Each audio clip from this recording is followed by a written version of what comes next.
Hello बच्चों, कैसे हैं सब? ठीक। तो बच्चों आज से हम लोग आज नया स्टार्ट कर रहे हैं। टॉपिक क्या है? वो है elimination reaction of haloalkane. अभी तक हम लोग स्टीरियो केमिस्ट्री में चले गए थे। पहले SN1 SN2 reaction nucleophilic substitution reaction में थे।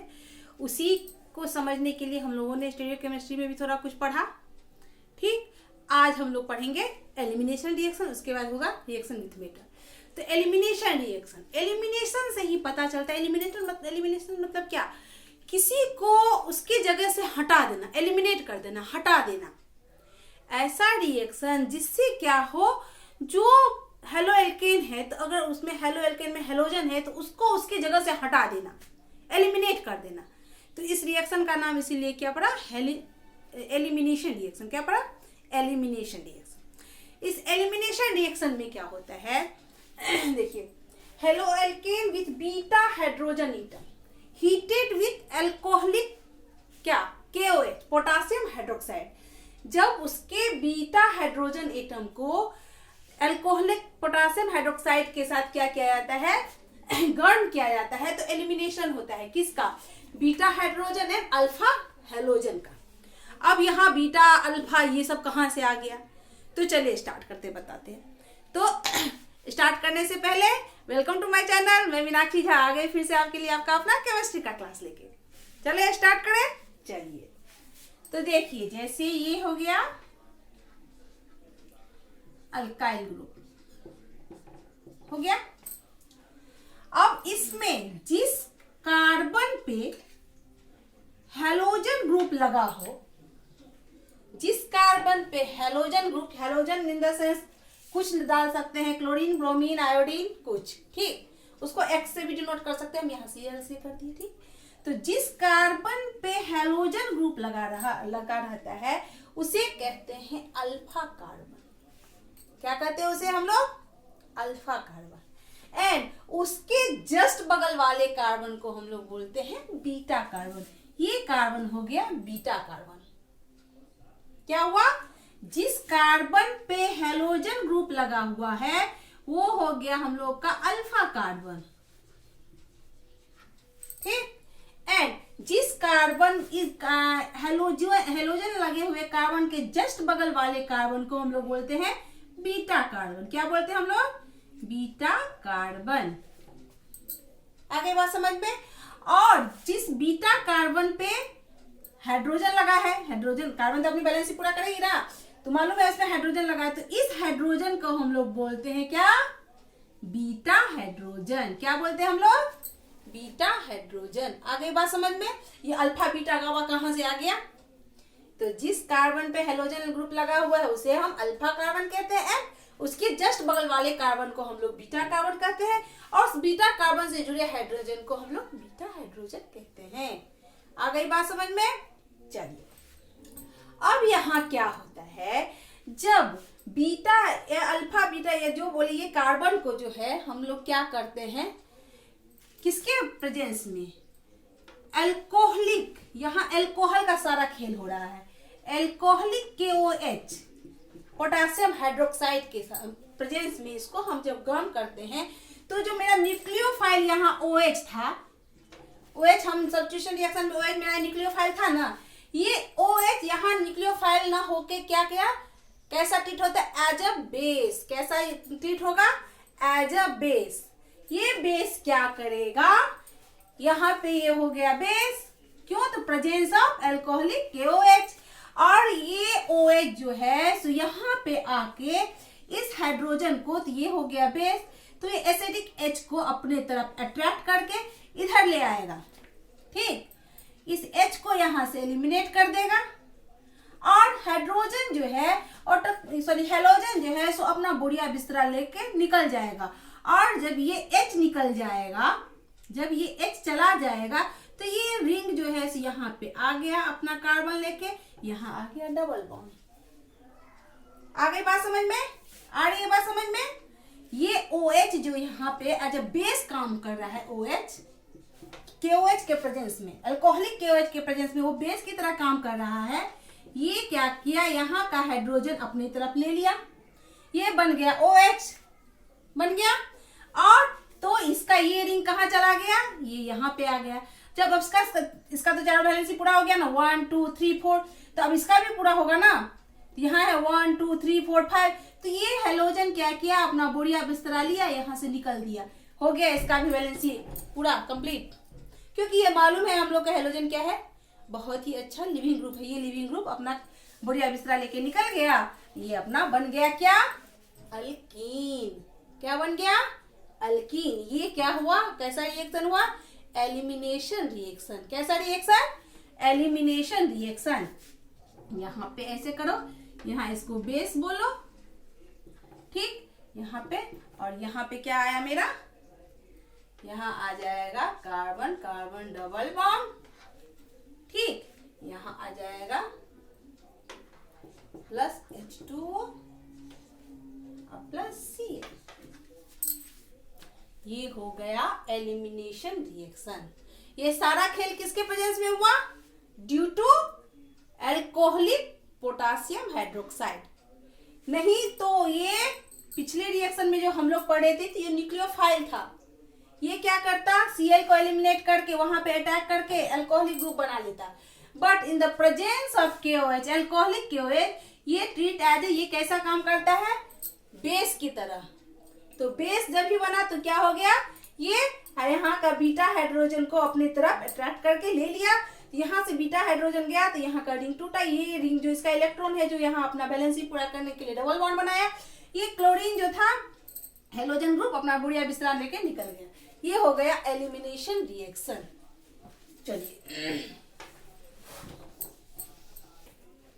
अच्छा बच्चों, अब देखिए ये तो क्या हुआ बता दिए। अगर दो अल्केन हुआ, कि इथेन के केस में हुआ, जैसे ये इथेन के केस में हुआ, तो एक हो गया अल्फा कार्बन, एक हो गया बीटा कार्बन।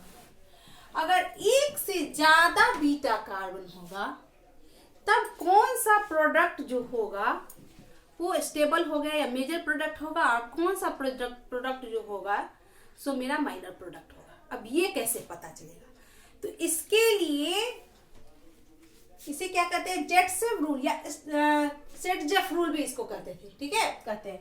ये इनका रूल जो है सो आया।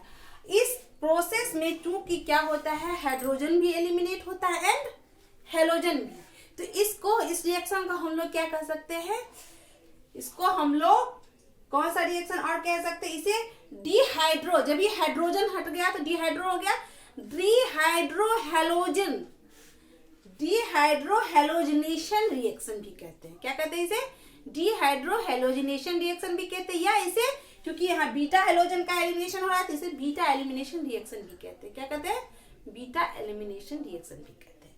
जो जेटसेफ रूल क्या दिए, तो कौन सा प्रोडक्ट ज्यादा प्रेफर करेगा, तो ऐसे डबल बॉन्डेड कार्बन में जिसमें ज्यादा अल्काइल ग्रुप जुड़ा हो, क्या हो, जिसके पास ज्यादा अल्काइल ग्रुप जुड़ा रहता है वो ज्यादा स्टेबल होता है, वो ज्यादा एक्टिव होता है एलिमिनेशन रिएक्शन करने के लिए। अब देखिए जैसे यहाँ पे, यहाँ हेलोजन ग्रुप जुड़ा हुआ है मान लीजिए, ठीक। अब इसको हम लोग ऐसे करके ही दिखा लेते हैं, जैसे यहाँ हो गया CH3, ठीक, यहाँ हो गया CH2, यहाँ हो गया CH, ठीक, यहाँ CH3, ये आया, यहाँ रुक गया हेलोजन, यहाँ हाइड्रोजन, तो ये CH2 हो गया। अब यहाँ मान लो लग गया हेलोजन ग्रुप, क्लोरीन, CH2 होना चाहिए ना, तो इस हाइड्रोजन को हम ऐसे कर दिए, और यहाँ फिर CH3 हो गया। क्या हो गया, ये 1 2 3 4 5 हो गया ना, तो ये क्या हो गया, 1 2 ऐसे के 2 क्लोरोब्यूटेन, 2 क्लोरोब्यूटेन बोल सकते हैं इसे, ठीक। अब इस पे हम क्या करेंगे, एल्कोहलिक KOH के प्रेजेंस में इसको जब हीट किया जाएगा तो OH क्या करेगा, देखिए अब यहाँ तो कौन कौन बीटा कार्बन है, एक ये हो गया बीटा कार्बन, एक ये हो गया बीटा कार्बन। आ गई बात समझ में, 2 बीटा कार्बन हो गया। अब अगर ये इस पे अटैक, यहां से हाइड्रोजन को हटाया, मान लीजिए यहाँ पे हम ऐसे CH2, यहाँ एक H, यहाँ 3 हो ही गया ना, सेम ना हो गया। अगर इस पे किया, यहाँ पे अटैक किया, तो इसके हाइड्रोजन को लेके ये चल गया, क्या ना, इसके हाइड्रोजन को लेके निकल गया एंड ये क्लोरीन अपने आप चला गया, तो यहाँ हो जाएगा डबल बॉन्ड आ गया। इसको हम कैसे लिख सकते हैं, इसे हम लिख सकते हैं CH3 CH2 CH double bond CH2, यहाँ तो निकला प्लस H2O प्लस HCl जो होगा, ठीक। अब ये जो है, तो इसके इस अल्फा डबल बॉन्डेड कार्बन का, ये हो गया डबल बॉन्डेड कार्बन,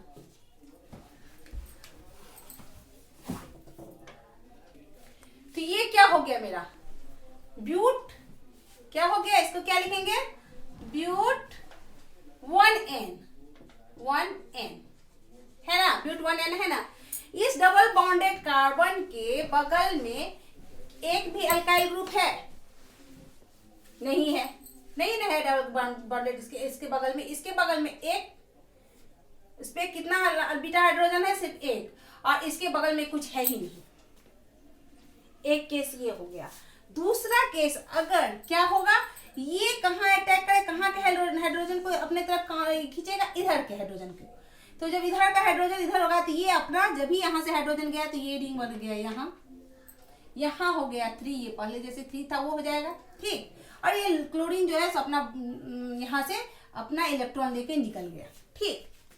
तो ये कैसा बन जाएगा, ये बन जाएगा आप लोगों को, ये बन जाएगा, दूसरा प्रोडक्ट बनेगा CH3 CH2 CH double bond CH3, 1 2 3 4, हाँ, एक बनाया, तो इसका क्या नाम होगा, ब्यूट 2N होता है ना यूपीएससी ने। अब इस डबल बॉन्डेड कार्बन के बगल में देखिए, यहाँ एक अल्काइल ग्रुप जुड़ा, एक दूसरा जुड़ा, इसके पास कितने बीटा कार्बन हो गए, यहाँ 3 1 4, तो कौन ज्यादा स्टेबल हो गया, ये, तो ये कितना परसेंट होता है, 80%, तो या 81%, तो ये होता है 19%, तो ये बन गया मेजर प्रोडक्ट, ये क्या बन जाएगा, माइनर प्रोडक्ट। इस रूल को ही क्या कहते हैं हम लोग, ये रूल कहलाता है जेटसेप रूल या सर्जेप रूल भी कहते हैं। ये हो गया सर्जेप कार्बन, या ये इसको जो एक सिंगल लिखा, ये हॉफमैन रिएक्शन प्रोडक्ट हो गया। ये कौन सा प्रोडक्ट हो गया, हॉफमैन प्रोडक्ट। और ये प्रोडक्ट कौन सा हो गया, जेटसेप या सर्जेप प्रोडक्ट। आ गई बात समझ में बच्चों, समझ में आ रही है बात। तो देखिए क्या हुआ, अगर एक से ज्यादा उसमें अल्फा ग्रुप हो गया, 2 अल्फा ग्रुप हुआ, ऐसे 2 बीटा हाइड्रोजन अगर मिल गया, एक अल्फा कार्बन के बगल में दोनों तरफ मिला, तो अगर 2 बीटा हो गया तो कौन सा होगा, जिस डबली बॉन्डेड कार्बन के कार्बन से ज्यादा अल्काइल ग्रुप जुड़ा रहता है, बहुत ज्यादा दूर का नहीं, नियर बाय, नजदीक में ज्यादा हाइड्रोजन अल्काइल ग्रुप जुड़ा रहता है, वो ज्यादा स्टेबल होता है, वो अच्छा एलिमिनेशन रिएक्शन दिखाता है। तो ये सारा खेल किसके कारण हुआ, एल्कोहलिक KOH के कारण। क्यों, तो ये क्या किया, एल्कोहलिक KOH के प्रेजेंस में ये क्या हो गया, ये हैवी हो गया, बल्गी हो गया, भारी हो गया। जब कोई चीज भारी हो जाता है तो क्या चाहता है, वो खुद जाके किसी चीज में रिएक्शन नहीं करना चाहता है, वो अपनी तरफ खींचता है किसी को। क्या करता है, अपनी तरफ उसको बोलता है तुम ही मेरे पास आ जाओ, हम जो उठ के जाएंगे इससे अच्छा तुम ही मेरे पास आ जाओ, हमको उठ के जाने में बहुत ज्यादा दिक्कत है, मैं बहुत भारी हो चुका हूँ, तो तुम ही मेरे पास नजदीक आ जाओ, ठीक। तो इसके लिए जब ये presence of alcoholic KOH, alcoholic hydroxide जो होता है, उस जब वो इसकी उपस्थिति होती है तो क्या हो जाता है, OH, ये मेरा न्यूक्लियोफाइल एज अ बेस की तरह काम करता है। क्या हो जाता है, एज अ बेस हो जाता है, ठीक। और जब ये बेस हो जाता है तो फिर कौन सा रिएक्शन दिखाता है, एलिमिनेशन रिएक्शन दिखाता है। कौन सा रिएक्शन, एलिमिनेशन रिएक्शन दिखाता है। तो आ गई बात समझ में, चलिए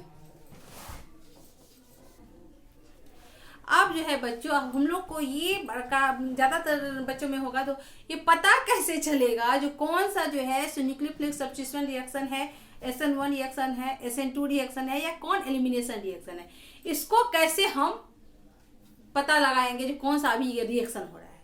तो यहाँ पे देखिए पहला रिएक्शन, जैसे देखिए इसमें क्या है, ये 2 स्टेप रिएक्शन है। जब भी 2 स्टेप रिएक्शन होता है और ये इंटरमीडिएट बनाता है, क्या, कार्बोकेटायन बनाता है। क्या बनाता है, इंटरमीडिएट कार्बोकेटायन बनाता है। 2 स्टेप रिएक्शन है, तो जब भी 2 स्टेप रिएक्शन है तो कौन सा रिएक्शन होगा, 2 स्टेप पढ़े हम लोग, SN1 रिएक्शन। कितना होता है, 2 स्टेप रिएक्शन है, जिसमें क्या होता है, कार्बोकेटायन बनता है और उस पर न्यूक्लियोफाइल अटैक करके फिर ये नया प्रोडक्ट बनाता है, न्यूक्लियोफिलिक सब्स्टिट्यूशन रिएक्शन होता है। ठीक, दूसरा ये कौन सा है, इसमें न्यूक्लियोफाइल डायरेक्ट अटैक करता है पीछे से और फिर न्यूक्लियोफाइल रिएक्शन होकर नया प्रोडक्ट बनता है। ठीक है, तो ये कौन सा रिएक्शन हो गया, ये SN2 रिएक्शन हो गया। कौन सा हुआ, SN2। और ये रिएक्शन जो है इसमें प्रेजेंस ऑफ क्या है, अल्कोहलिक KOH। ठीक, इसके प्रेजेंस में जब हीट किया जाता है तो ये न्यूक्लियोफाइल क्या बन जाता है, एज अ बेस, क्या बन जाता है, बेस की तरह ट्रीट करता है। तो ये कौन सा रिएक्शन हो गया, ये हो गया एलिमिनेशन रिएक्शन। अब ये सारे रिएक्शन किस पे डिपेंड करते हैं, तो पहला तो होता है nature of alkyl halide. Nature of alkyl halide वो कैसे, देखिए नेचर ऑफ अल्काइल हैलाइड्स की रिएक्टिविटी कैसे होता है। तो SN1 रिएक्शन में क्या होता है, SN रिएक्शन में ये इंटरमीडिएट कार्बोकेटायन बनता है और कार्बोकेटायन की रिएक्टिविटी सबसे ज्यादा किसमें होती है, 3 डिग्री कार्बोकेटायन की रिएक्टिविटी सबसे ज्यादा, वो सबसे अच्छा क्या करता है, SN1 रिएक्शन करता है। ठीक, तो इसकी जो है सो रिएक्टिविटी क्या होगी, 3 डिग्री हैलाइड की रिएक्टिविटी सबसे ज्यादा होगी, उसके बाद 2 डिग्री अल्काइल हैलाइड की एंड उसके बाद 1 डिग्री का। तो इसका रिएक्टिविटी क्या होती है, 3 degree alkyl halide greater than 2 degree greater than 1 degree. और SN1 SN2 रिएक्शन में जस्ट इसके क्या हो जाता है, अपोजिट हो जाता है। इसमें अगर वो 1 डिग्री रहा तो उसको क्या होता है, अटैक करने में आसानी होती है। क्या होती है, अटैक करने में आसानी होती है। तो SN2 रिएक्शन में क्या होता है, इसमें 1 डिग्री के अल्काइल हैलाइड जो होता है वो ज्यादा रिएक्टिव होता है SN2 रिएक्शन का 2 डिग्री से, और 2 डिग्री ज्यादा होता है 3 डिग्री से। दूसरा क्या होता है, साइज ऑफ न्यूक्लियोफाइल। ठीक, तो क्या होता है, एलिमिनेशन रिएक्शन में क्या होता है, न्यूक्लियोफाइल का साइज बहुत बड़ा हो जाता है, वो बल्गी हो जाता है। तो जब भी साइज बहुत बड़ा हो गया तो कौन सा रिएक्शन दिखाएगा, वो दिखाएगा एलिमिनेशन रिएक्शन। ये बल्गी साइज क्यों हो जाता है, due to presence of alcoholic group alcoholic KOH NO3 जो है अल्कोहलिक ग्रुप के प्रेजेंस में ये क्या हो जाता है, इसका साइज, न्यूक्लियोफाइल का साइज बल्गी हो जाता है। तो दूसरा क्या होगा, size of nucleophile, size of nucleophile. तीसरा हो गया, तीसरा होता है strength of nucleophile, of nucleophile.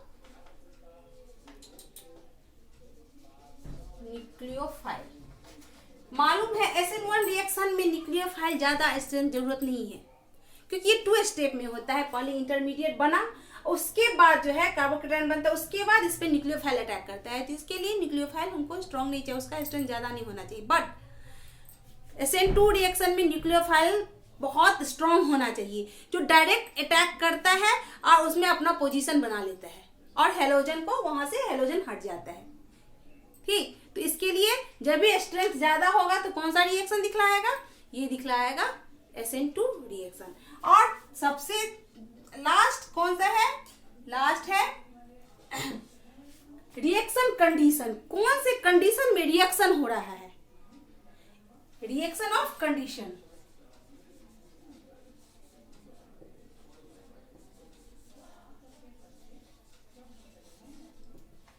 इस रिएक्शन ऑफ कंडीशन पे डिपेंड करता है जो आखिर कौन सा रिएक्शन हो रहा है। तो आज हम लोगों ने क्या पढ़ा, एलिमिनेशन रिएक्शन। आई होप आप लोग को बहुत अच्छे से समझ में आ गया होगा एलिमिनेशन रिएक्शन और क्या डिफरेंस है SN1 SN2 and elimination reaction में, यानी nucleophilic substitution reaction and elimination reaction में क्या डिफरेंस है, ये भी आप लोग को अच्छे से समझ में आ गया होगा। अभी एग्जाम होने वाला है, जो हेल्प मिल रहा है ले लीजिए, अच्छा से समझ के पढ़िए, शांत मन से एग्जाम में लिखिएगा, ठीक है बच्चों, और मन लगा के पढ़ाई कीजिएगा। और मेरे चैनल को लाइक सब्सक्राइब और शेयर जरूर कीजिएगा। आस पड़ोस के जितने बच्चे हैं उनको भी सजेस्ट कीजिएगा ये चैनल देखने के लिए। Okay, bye, take care.